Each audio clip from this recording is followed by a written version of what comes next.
로마서 1장 2절로 7절 말씀입니다.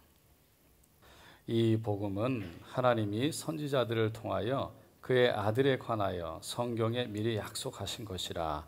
그의 아들에 관하여 말하면 육신으로는 다윗의 혈통에서 나셨고 성결의 영으로는 죽은 자들 가운데서 부활하사 능력으로 하나님의 아들로 선포되셨으니 곧 우리 주 예수 그리스도시니라.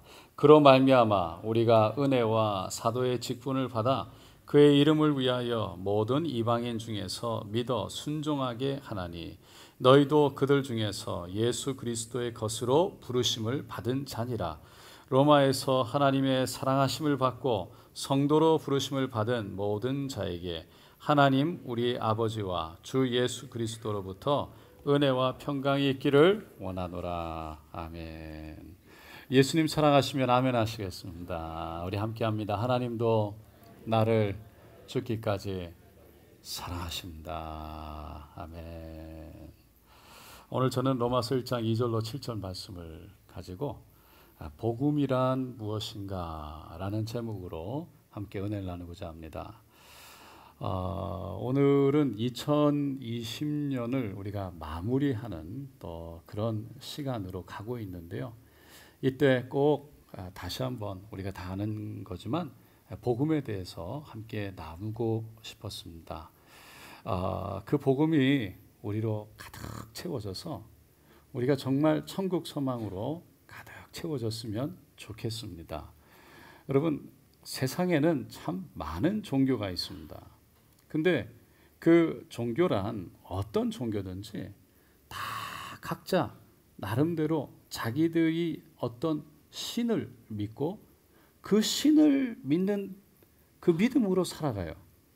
그리고 그 종교를 갖게 되면 종교에서 요구하는 여러 가지 종교 생활들을 요구받게 되죠. 근데 그 종교를 갖게 되면 그 종교에서 말하는 신을 믿게 되고 그 신에게 치유와 물질의 복을 달라고 기도하게 되는데 기독교는 그런 종교와는 좀 차이가 있죠. 물론 기독교도 병 낫기를 위해서 기도하고 복을 달라고 기도합니다. 하지만 이 기독교는 세상에서 말하는 종교와는 차이가 있어요. 어떤 차이가 있습니까? 어떻게 다릅니까? 여러분, 세상의 종교는요 다 자기 중심적이에요. 자기를 위해서 종교가 존재하고 자기를 위해서 신이 필요한 거예요. 그러니까 모든 종교는요 매우 인간 중심이기 때문에 인본주의적인 거죠. 그러니까 세상을 내 중심으로 보고 세상 종교도 내 중심에서 보고 그리고 모든 것들이 다 내 중심에서 신마저 내 중심에서 보는 거예요. 근데 기독교는 신본주의예요. 그러니까 하나님이 중심에 계신 거예요. 그러니까 내가 중심이 아니라 하나님이 중심이 계셔서 하나님의 관점에서 나를 보는 것이고 하나님의 관점에서 세상을 보는 거예요. 왜냐하면 기독교는 인간이 신을 찾은 것이 아니라 하나님이 인간을 찾아오셨기 때문입니다. 그러니까 기독교의 가장 유명한 핵심적인 말씀 요한복음 3장 16절을 보면 하나님이 세상을 이처럼 사랑하사 독생자를 주셨으니 이는 그를 믿는 자마다 멸망하지 않고 영생을 얻게 하려 하심이라 라고 말하죠. 하나님이 세상을 사랑하셔서 오신 거예요. 독생자를 보내신 거예요. 그리고 그 독생자를 누구든지 믿기만 하면 멸망하지 않고 영원한 하나님이 계신 생명을 얻는 그 복을 주셨다는 겁니다. 주신다는 겁니다. 요한일서 4장 19절에도 말합니다. 우리가 사랑함은 하나님을 사랑하는 것은 그가 먼저 우리를 사랑하셨기 때문이라고 말합니다. 하나님의 사랑이 우리 안에 있어서 그 사랑으로 하나님을 사랑할 수 있다는 거예요. 그러니까 우리가 하나님을 사랑한 것은 우리가 하나님을 찾은 것이 아니라 하나님이 찾아오셨다는 거예요. 하나님이 아브라함을 찾아오셨고 하나님이 모세를 찾아오셨어요. 하나님이 여호수아를 찾아오셨어요. 그래서 기독교는 사람이 신을 찾는 사람이 신을 세우는 종교와는 다르다는 겁니다. 무엇보다 기독교와 다른 종교와 아주 근본적으로 다른 핵심적인 이유는 기독교는 종교가 아니라는 거예요. 찰스 윈돌이라는 유명한 목사님이 그래서 기독교의 가장 큰 적 가운데 하나가 종교다라고 그랬습니다. 여러분, 조금 전에 말씀드렸지만 종교는요, 종교에서 요구하는 복을 받고 종교에서 요구하는 치료를 얻기 위해서 종교에서 요구하는 일들을 생활을 하라고 그러는 거예요. 종교 생활은요, 매우 율법적이에요. 늘 종교 생활은 옳고 그름에 모든 초점이 가 있어요. 뭐가 옳은지, 뭐가 그른지, 종교에서 요구하는 일이 뭔지, 그 일을 하느냐 안 하느냐에 초점이 가 있는 거예요. 그래서 무엇을 하지 말아야 되고 무엇을 해야 되는지 집중하는데, 기독교는 거기에 관계에 집중하는 것이 아니라 관계에 집중하는 거예요. 기독교는 예수님과의 관계에 집중하는 거예요. 다시 말해서 기독교는 예수님과의 관계를 세워가는 데 모든 게 집중되어져 있어요. 그게 신앙생활이라는 거예요. 우리가 주일 예배에 와서 예배를 드려도 예수님과 내가 관계가 없으면 종교생활이 돼요. 제가 이 자리에 서서 설교를 해도 제가 예수님과 관계가 없으면 종교생활이 되는 거예요. 하지만 기독교는 종교생활을 원하지 않습니다. 기독교는 철저하게 종교생활을 배제합니다. 예수님이 그 당시에 종교 지도자, 종교 생활을 하던 바리새인들을 향해서 회칠한 무덤이라고 그랬어요. 밖에는 뽀얀 하얀 이쁘게 보이는 그런 무덤, 안에는 썩어 문드러진 생명력이 없는 그러한 사람들을 바리새인이라고 그런 거예요. 독사의 자식들아 라고 아주 거침없이 그렇게 야단치셨어요. 그 신앙생활이란 예수님과 인격적인 만남을 통해서 그 만남의 관계를 계속하는 것, 그 관계를 세워가고 키워가는 것, 그 주님을 정말 만나는 데 있다는 거예요. 종교생활은 하지만 얼마나 정성스럽게 의식을 잘 지키고 거기에 따라가는지 초점을 맞추면서 무엇을 해야 되는지 말아야 되는지 자유함이 없어요. 그런데 진정한 신앙생활은 예수님과 소통하고 예수님의 음성에 귀를 기울이면서 예수님과 교제하고 그분과 함께 살아가는 거예요. 그래서 그분을 사모하니까 그분이 계신 곳에 가고 싶고 그분이 기뻐하시는 일을 하고 싶고 그분을 쫓아가는 거죠. 그분이 계신 곳에 있는 거예요.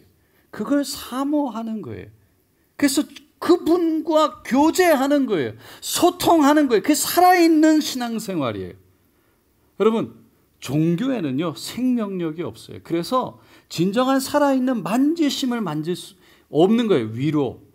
그리고 진정한 살아있는 그 평안을 얻을 수가 없어요. 근데 예수님을 정말 만나면 그분이 정말 누군지 알면, 다시 말해서 그분이 나를 정말 어떻게 생각하시는지, 그분의 나를 향한 뜻이 무엇인지, 그분이 정말 나를 통해서 어떻게 일하기를 원하시는지, 더 구체적으로 얘기하면 나를 향한 그분의 선하심이 어떤 것인지가 믿어지니까, 아니까 그분의 생각은 선하시고 정말 그분의 나를 향한 그분의 생각은 늘 복이고, 하나님 어떤 상황경 속에서도 하나님은 나를 살리는데 하나님의 마음이 있는 그것을 아니까 어떤 상황에서도 내가 하나님을 신뢰할 수 있는 거죠. 하나님을 신뢰할 수 있으니까 내 인생을 맡길 수가 있고, 내 인생을 맡길 수가 있으니까 우리가 그 안에서 진정한 쉼을 얻는 거죠. 평안을 얻는 거예요. 할렐루야. 할렐루야. 여러분, 그분은요 우리가 지금 이 땅에서 지나가는 모든 것을 뛰어넘어서 변함없이 우리를 사랑하시는 분인 줄로 믿습니다. 그분은 변함없이 우리를 향해 선한 생각으로 우리를 일으키시기를 원하시는 거예요. 우리를 붙드시기를 원하시는 거예요. 그런데 이런 기독교에 대한 진리가 진리로 그 예수로 다 보여지면 참 좋겠는데, 이게 왜곡이 되고 변질이 되어지고 사람들에 의해서 그것이 그렇게 알려지고 보여져서 그게 변질되어진 모습들이 너무나도 사실인 것처럼 말하는 것이 안타까운 거예요. 옛날에 예수님을 잘 믿는 며느리가 있었답니다. 근데 시어머니가 예수를 안 믿는 거예요. 며느리가 늘 교회를 가면 핍박하고 구박합니다. 근데 며느리가 시어머니를 위해서 예수 믿게 해달라고 정말 찬양을 하고 눈물로 기도하면서 늘 하나님의 위로를 받았어요. 찬양을 342장을 늘 불렀는데, 너 시험을 당해 죄 짓지 말고 너 용기를 다해 곧 물리쳐라. 너 시험을 이겨 새 힘을 얻고 주 예수를 믿어 늘 승리하라. 근데 이 찬양을 부르면서 위로를 그렇게 받으면서 살고 있었는데, 그 역 식구들이 안타까우니까 그 시어머니한테 찾아서 그렇게 전도를 하는 거죠. 온갖 노력을 다 하는데 예수를 믿지 않는 거예요. 교회를 나오지 않아요. 그래서 사람들이 물었어요. 아니 왜 예수님을 믿지 않으시냐고, 왜 교회를 나오지 않으시냐고. 그러니까 시어머니가 내가 며느리가 다 내성 뜨는 줄 안다고, 내가 기도하러 가는 거를 몰래 따라가서 기도하는 걸 가만히 봤더니 노래를 하는데 늘 노래하는 게 시어미를 이겨가지고 밀어내자고 기도한다. 할머니 무슨 노래요? 아니 그 시어미를 당해 용기를 다해 늘 물리쳐라. 너 시어미를 이겨 새 힘을 얻고 늘 승리해라. 이런 것만 부른다는 거예요. 여러분, 사람들이요, 기독교 진리를 진리로 그대로 받아들이고 보면 좋은데, 이게 너무 왜곡되고 변질돼서 다른 이야기가 돼서 돌아다니고, 사람들은 그 얘기 듣고 그게 진짜인 줄 아는 거예요. 안타까운 거죠. 사람들이 만들어내는 거예요. 어떤 분이 어제 저희 집에 찾아오셨어요. 가실 때 제가 스트라필드로 이사를 갔는데 거기에 으리으리한 펜트하우스에 산다는 거예요. 제가 그린에이커에 살던 집보다 반만한 곳 더 작은데 렌트비도 싼 데로 갔는데, 여러분 스트라필드가 그린에이커보다 비싸요. 할렐루야. 근데 어떻게 그렇게 소문이 났는지 모르겠어요. 복음도 보면요, 때로는 사람들에 의해서 잘못 왜곡되어지고 변질되어져서 그대로 보여지는데 그걸 그냥 그대로 받아들여요. 중세시대에 마틴 루터가요, 종교개혁을 했던 이유도 사람들이 성경을 왜곡해서 면죄부를 팔았기 때문이죠. 돈으로 구원을 받을 수 있다, 잘못된 가르침을 줬는데 사람들이 그거 진리를 몰라서, 성경의 진리를 모르니까 그리스도만을 통해서 오직 구원을 얻는데, 사람들이 그걸 모르고 그냥 그 잘못된 가르침, 돈을 주고 면죄부를 사면 내가 용서받고 내가 천국 간다고 사람들이 믿었어요. 실제로 믿었어요. 그래서 돈을 주고 면죄부를 산 거예요. 그리고 나 천국 간다.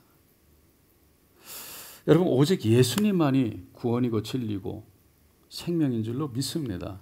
오늘날 기독교에 대한 너무나 변질된 소리들이 많아요.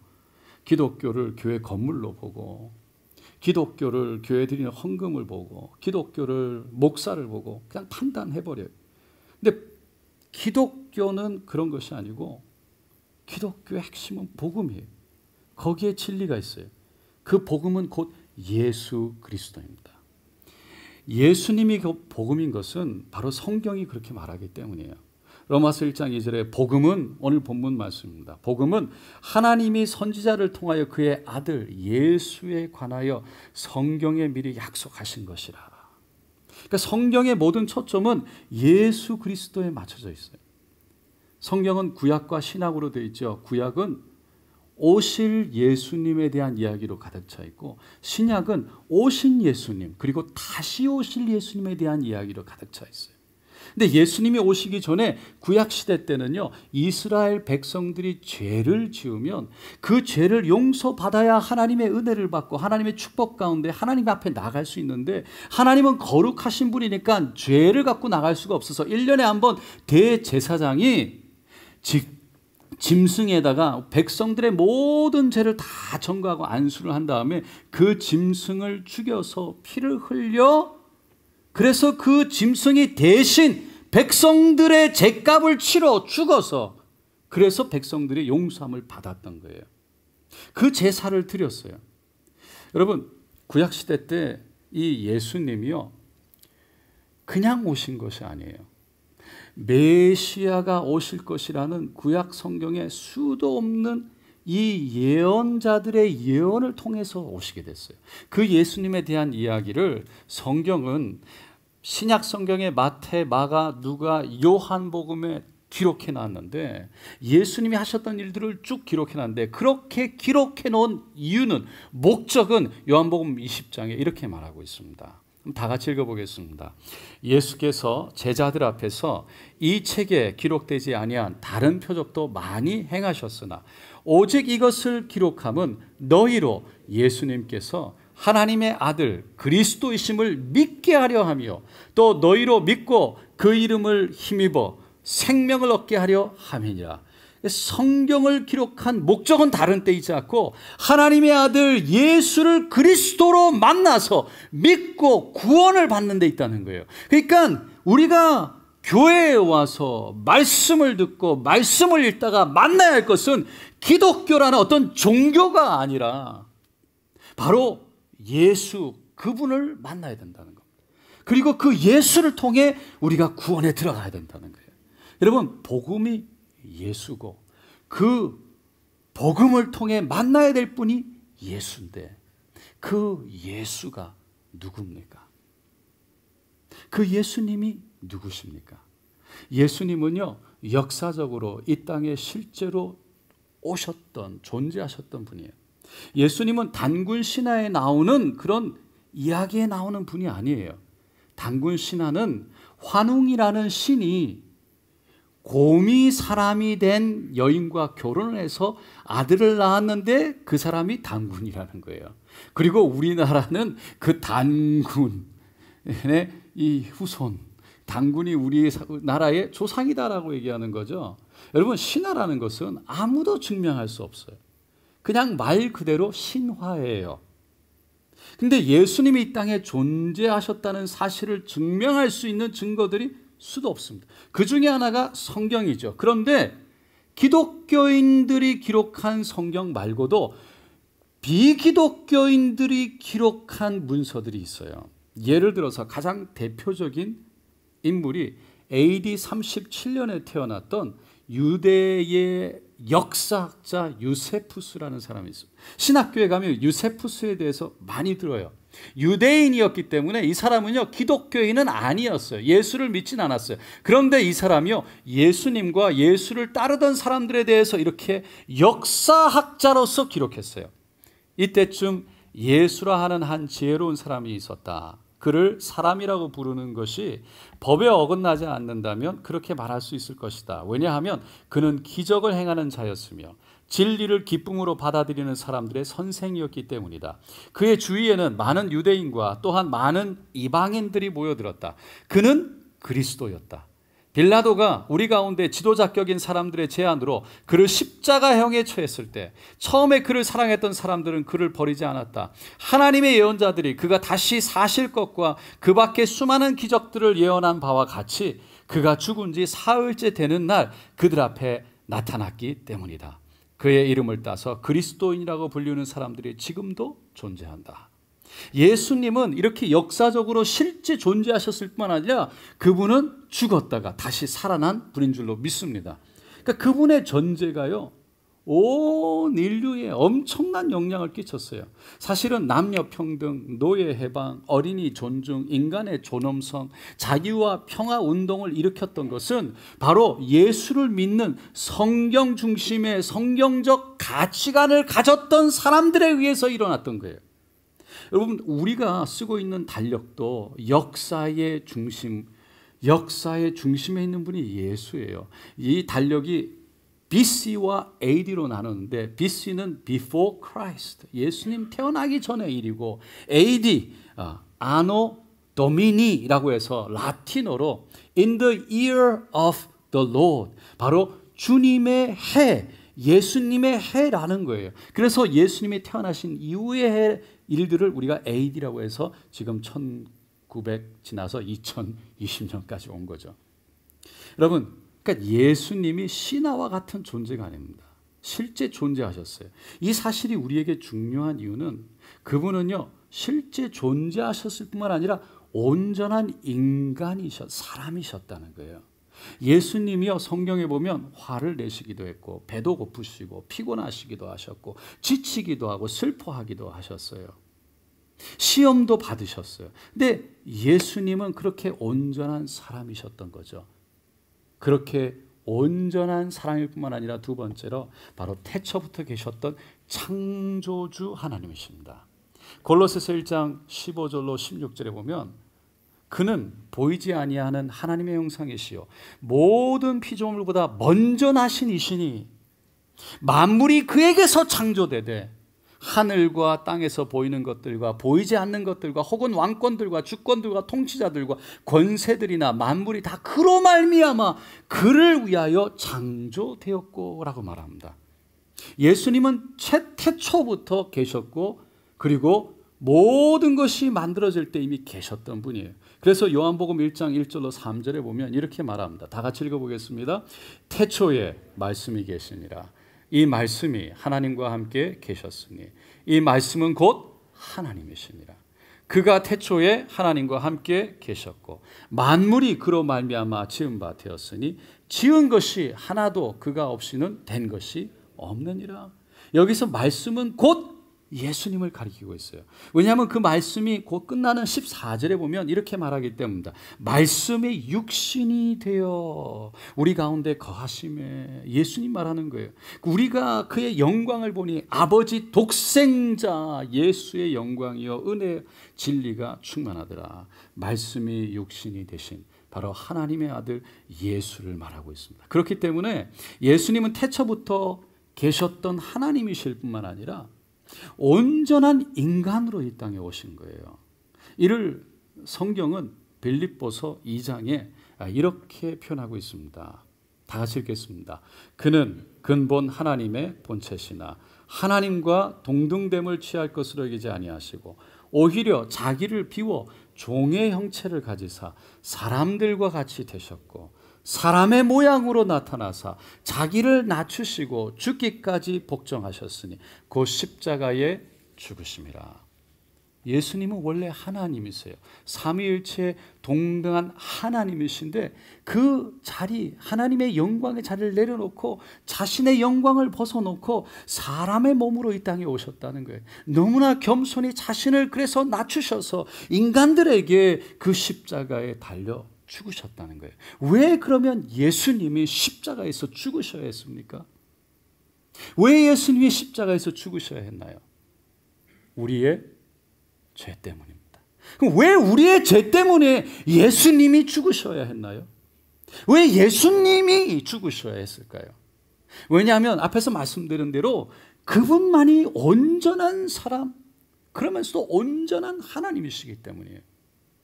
그러면서 온전한 사람이면서도 그분은 죄가 없으신 거예요.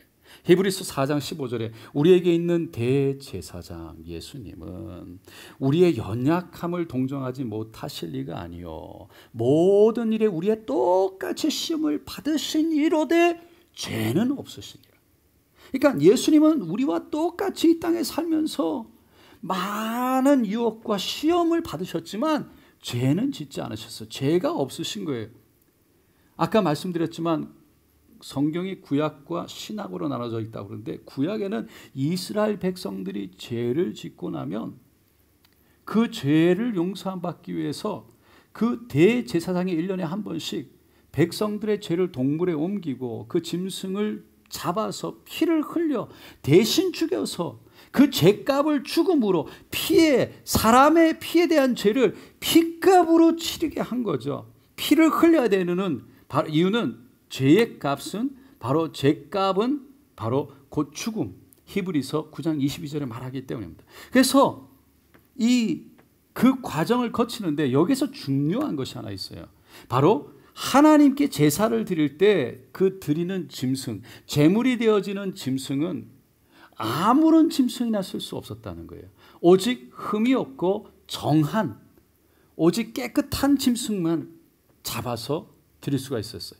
조금이라도 상처가 있거나 깨끗하지 못하면 하나님 앞에 제물이 될 수가 없는 거예요. 그러니까 구약 제사는요, 이와 같은 제사의 형태가 바로 예수님을 예표하고 있는 거예요. 그 제물이 곧 예수님을 의미한다는 거죠. 히브리서 10장 1절에 보니까 율법은 장차 올 좋은 일의 그림자일 뿐이요 참 형상이 아니므로, 율법은요 그냥 진짜 형상은 아니라는 거예요. 진짜 천국의 모습이 아니라는 거예요. 근데 늘 드리는 같은 제사로는, 그래서 나오는 자들을 언제나 온전하게 할 수 없느니라. 그래서 그냥 이 땅에서 드려지는 그 죄 용서함의 그 제사가 제사를 드리는 것으로 통해서 온 백성들을 온전하게 씻을 수가 없다는 거예요. 제사는 불완전하다는 거예요. 그래서 인간의 죄를 온전히 씻을 수가 없었어요. 그래서 하나님이 직접 이 땅에 오셔서 친아들을, 그 자기의 아들을 내려보내셔서 죄 없고 흠이 없는 그 아들을 통해 인간의 모든 죄를 다 짊어지시고 대신 십자가의 희생 제물로 죄값을 다 피를 흘려 죽음으로 치르심으로 우리가 용서함을 얻고 하나님의 자녀가 되는 복을 누리게 된 것입니다. 다시 말해서 죄가 없으신 예수님만이 우리를 위해서 대신 십자가에 달려 희생 제물이 되실 수 있었다는 겁니다. 여러분, 우리는요 다 죄인이지요. 사람이 이 땅에 살면서 죄 없다고 말할 수 있는 사람이 없습니다. 예수님은 생각만으로 형제를 미워만 해도 살인했다고 그랬고, 여자를 보고 음흉한 생각만 가져도 이미 간음했다고 그러셨어요. 이 말은요, 우리가 이미 다 죄를 짓고 살아가는 죄인이다라고 말하고 있습니다. 그래서 그 결과로 우리는 죽을 수밖에 없는 거예요. 다시 말해서 그 죄값을 치러야 되는데 그 죄값은 곧 피 흘려 죽어야 되는 거예요. 그 죽음이라는 것은 영적으로 말해서 하나님과 단절이에요.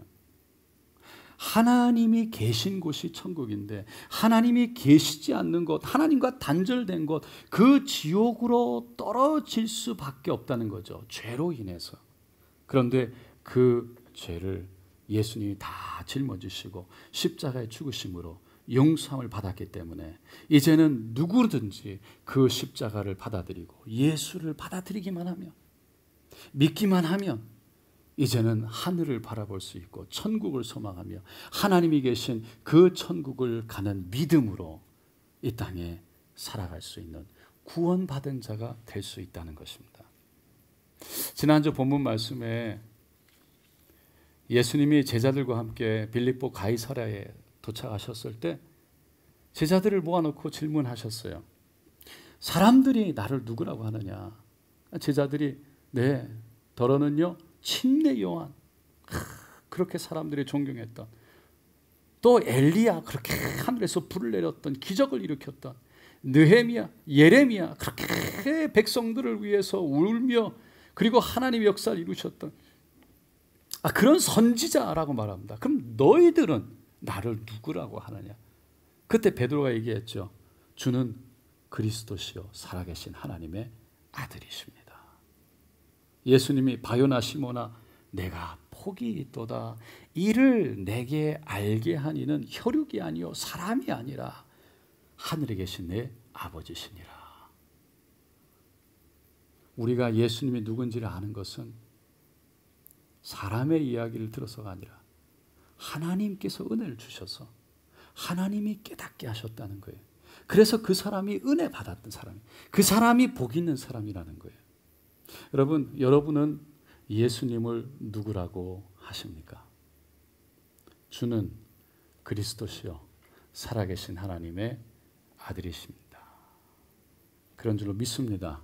그분은 온전한 하나님이시면서도 온전한 사람으로 이 땅에 오셔서 죄 없이 우리의 모든 죄를 짊어지시고 우리를 구원으로 인도하여 주셨습니다.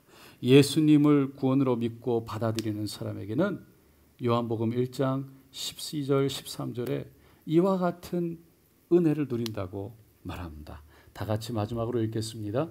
영접하는 자, 곧 그 이름을 믿는 자들에게는 하나님의 자녀가 되는 권세를 주셨으니 이는 혈통으로나 육정으로나 사람의 뜻으로 나지 아니하고 오직 하나님께로부터 난 자들이니라. 아멘. 2020년 마지막을 향해서 가고 있습니다. 여러분,